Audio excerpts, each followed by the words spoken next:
Welcome back to Morning Prime. Good morning once again. Sitting down with me on the hot seat is the president of the Trinidad and Tobago Field Naturalist Club, one of the oldest clubs existing in the country, by the way, having been found on July 10th, 1891.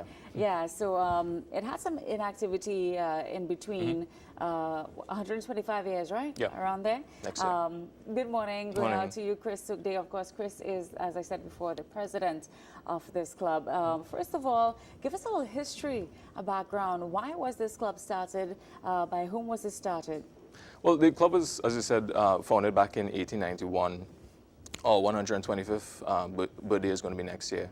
And the club was formed to bring together persons who have an interest in natural history, the environment, people who wanted to learn more about the environment, to share what they knew, and really to document, observe, and record what they knew, and bring everybody together. Of course, back then it was quite a different place. It was a smaller field, if you want to call it that. So it made sense to bring everybody together under one roof to do that sort of thing. And the club, we try to provide members the opportunity to practice what they love to do best, and to put the information out there, not just for the membership, to help the membership learn more about the environment, but also to help the public. So we try and push a lot of information out to the public as well. Okay. What about you? You've been the president for a year and a half now, Yeah. but I'm sure you have been a member for a lot longer. Yeah, I mean, I've always had an interest growing up as a child and about the club, so I've always followed the club, and I had that interest. But only recently would have joined and then became president of the club. So, I suppose I would have been a naturalist before that myself. We're seeing a video right now. Could you tell us what's happening in this video? That was a field trip that we did to Grand Tacarib last year. So the club has a number of activities, field trips one of them. So every month we try to do a field trip. And these trips are really ways for members to go out there and try and learn about the environment. As I said, so this is Dan, one of our stalwarts, and we try to teach people the plants, the animals, and really try to observe and record. So a lot of what the club does also is to record. So we'd record interesting observations, rare species, any things like that. We try and put all that together into a number of different publications. So one of the things we do every year is this semi-scientific journal called The Living World. That's one of our flagship products. And The Living World is a collection of research papers, right? So we have a lot of academics in the club. We have a lot of university level graduates, professors, researchers, and people from outside the club as well. They contribute research papers into making the Living World Journal. Okay. Now the club operates under a constitution with set rules and traditions. Yep. And as a part of the club's 100th anniversary, it was incorporated by an act of Parliament. Yeah. In 1991. What are these rules and traditions, and how did you all feel that you all kind of established in the Act of Parliament? Right. Well, the club has an important role to play in society. Basically, I mean, there are a number of different mandates under the Act, but basically they're around the idea of bringing the membership together, putting down the information, and getting the information back out there. And there are lots of different breakdowns as to how the club has to do that. So. Publications, actual physical activities, that sort of thing. This is really all about bringing together the people and providing a resource base, hopefully that not just members of the club, but government agencies, NGOs outside of the club, they could use that resource to further the work of the environment and conservation. It's a volunteer, non-profit organization. How can you join or participate if you're interested in these things? Well, once you're interested, and you don't have to be you have an academic interest if you just want to learn about the environment, or even if you're academic interest. You could just come join, become a member of the club. It's open to anyone over the age of 18. Junior members below that, if you have a guardian with you, you could come along as well. And there are also different types of members. Tell me about that. Well, in terms of the disciplines, we have membership who would be interested in different areas. So people who would be interested in, say, plants, birds, reptiles, amphibians, and we have subgroups for each of those disciplines as well. And they would have activities. So like the bird group would go out every month to look for birds, and stuff like that. Where are some of the most popular places to go for the different types of groups that you'll have in the club? Well, that's a very diverse range of locations. Bird group would have traditional spots that they would go, say like Caroni Rice Fields, Caroni Swamp itself, Orange Valley, Cali Bay. Is Rice Center? Well, because Acerite and a lot of these other places are easily available to members of the public and the club, we don't want to, you'd want to include trips and activities which members wouldn't ordinarily have access to. Okay.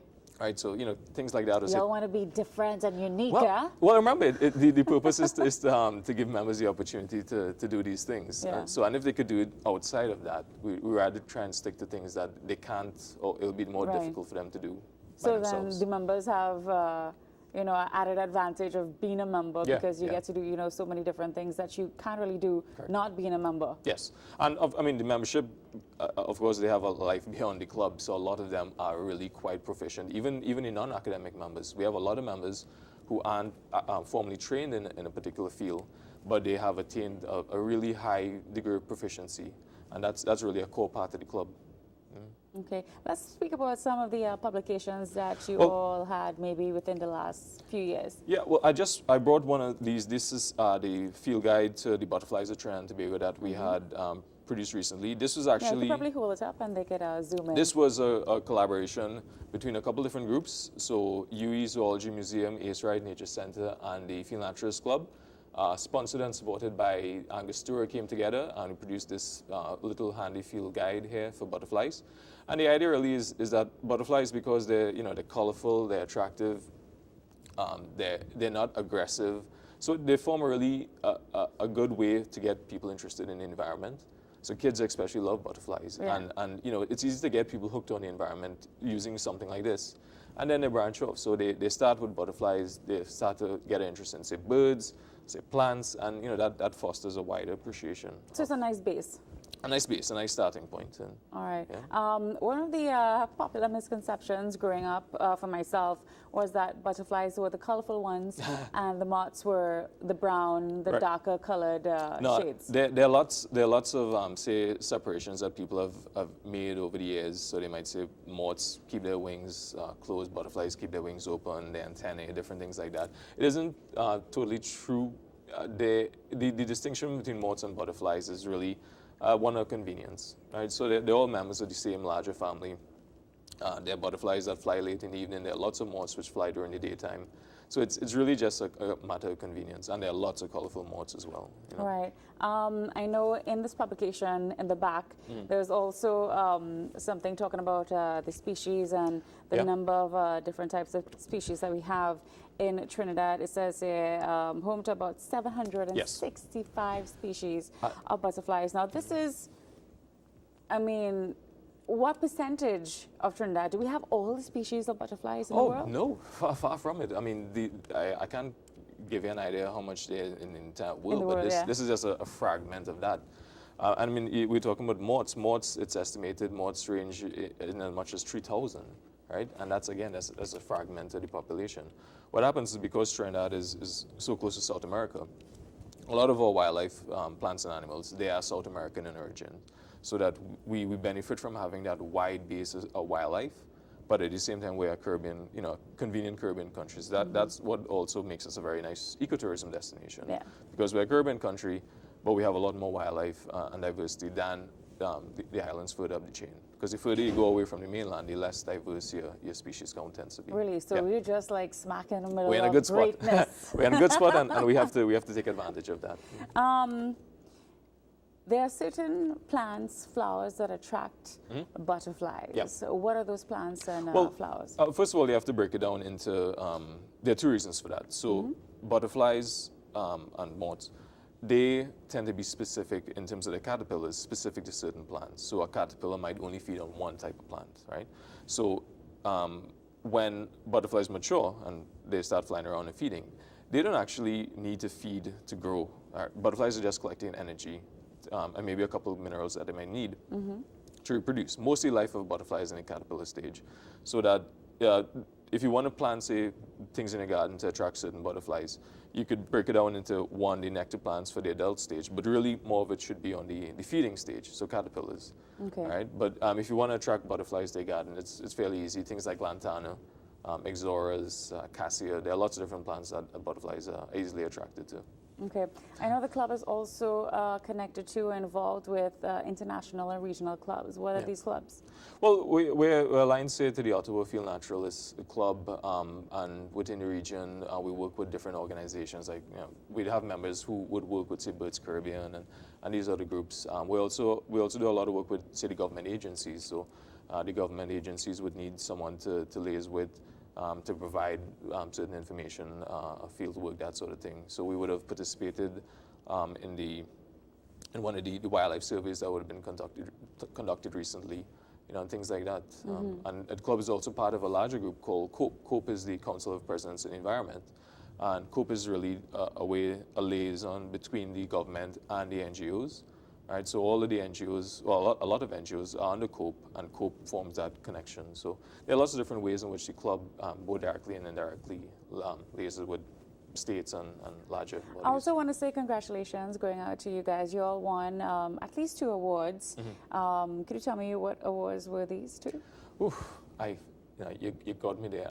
It would be. All right, let me help you. They got the Medal of Merit Gold in recognition of awards. community service Right. in the field of ecology in 1980, a presidential award, and also in 1992 for the Caribbean Conservation of Association, conservation of the environment. Any other awards you want to add to that? Well, I mean, there would have been stuff along the way, the smaller awards, but a lot of, say, like the first award there, the club back in, say, the 1970s would have been instrumental in the turtle laws of the country. So we had a big turtle tagging project back from 1960s to 70s. And that eventually led to the first turtle laws in the country. And different activities in the early days would have led to that award for any field of ecology. Now, since you have been, doing what you all are doing, have you seen any of the species that you all recorded maybe years ago endangered or maybe extinct now? Well, it's always hard to try and plot a trend because you need to have a lot of information to figure out what's going on. But certainly a number of species, numbers are being threatened. You take manatees, for instance. Manatees used to range a lot wider along the whole East Coast. Now they're really restricted to just a few areas, and it's really hard to get estimating numbers, but numbers range from as low as say 40 to 60 individuals, and that is getting pretty close to an unsustainable population level, because if you get too low, it's you can't save the population beyond that. Now, do you think in the case of forestry and the cutting down the trees, for, of course, aiding in the increased population of Trinidad and Tobago, do you think that is one of the major causes of species being endangered / extinct? Right. One of the biggest threats that we face in Trinidad is development. Development is not taking place in the planned manner that it should have. There are old development laws and policies that need to be updated and or not being used. So you have an area like Valencia. Valencia has reserves set aside, but quarrying, illegal squatting, it's making a mess of the place. And they're actually to the point where they're considering de-reserving that area and shifting the reserve. So uncontrolled development, unplanned development, is one of the biggest threats we face, because if you have the environment intact, it's that by itself is a big bonus to preserving certain species. But if you lose that environment, you can't do anything. What are some of the solutions that you may suggest? We need to get a proper planning and development system in place. There've always been plans and talk of plans, but it's a matter of implementation and getting the will to do it. When you have an industry like quarrying, where there's a lot of political influence, a lot of big money behind it, it's sometimes hard some I guess politicians might lack the will to make changes that need to be changed. Let's get into publications like this, your brochure. There was also several books that you all published as well. Let's talk about that. Well, we have, let me see, we have the book on native trees, we have the trail guide, as I was talking before, the Living World Journal, which is really one of our we're proud of that journal in particular. We have the quarterly bulletin, which we have, is really to document the activities and observations of the club. We have a wildflower guide. We're working on a couple other books at this moment, and is a fairly diverse range of publications that we try to do. And again, that's always been a strong point of the club because we have a big technical base. We try and take advantage of that by putting out as much information out there using those folks. Where can we get these brochures and books? They're available in the major bookstores. The Butterfly Guide is available in RAK. You could also get this in Angostore's gift shop. Paper-based at the Normandy should have copies left as well. So, and in the other books, they should be available at RAK and some of the other leading bookstores as well. You also have lectures every month Yep. at St. Mary's College, which is open to the public. Yep. What can we hear at those lectures? Right. Well, so the lectures, it's a mix of sometimes technical lectures or just more general lectures. So next week we're having Robin Bart-Rosenfeld from ACERITE talking to us about ecotourism and conservation in Trinidad. All our lectures are open to the public. We also put them up on YouTube. So if you wait a couple of weeks, they usually come out on our YouTube channel. So it's available to the public and everyone's free to come along and take a look. What are some of the challenges the club may have faced in the past or continue to face now? Well, being a volunteer-based organization, it's always difficult, and it's not something unique to the club. Any volunteer-based organization is going to struggle at times to really find the people to do things, because what might happen is you might have people with the energy and drive to do things now. Times may change, those people may drop out, and it's hard to be consistent sometimes. NGOs face a lot of challenges in that respect when you're volunteer-based, to have that consistency sometimes. How can people get involved? Contact numbers, email, Facebook? Best contact us on our webpage, ttfnc.org, email address admin@ttfnc.com, and Facebook, YouTube, all those channels are easily available to people to give us a call. So final question before we go to break. I heard you have a very interesting job outside of being the president of the club.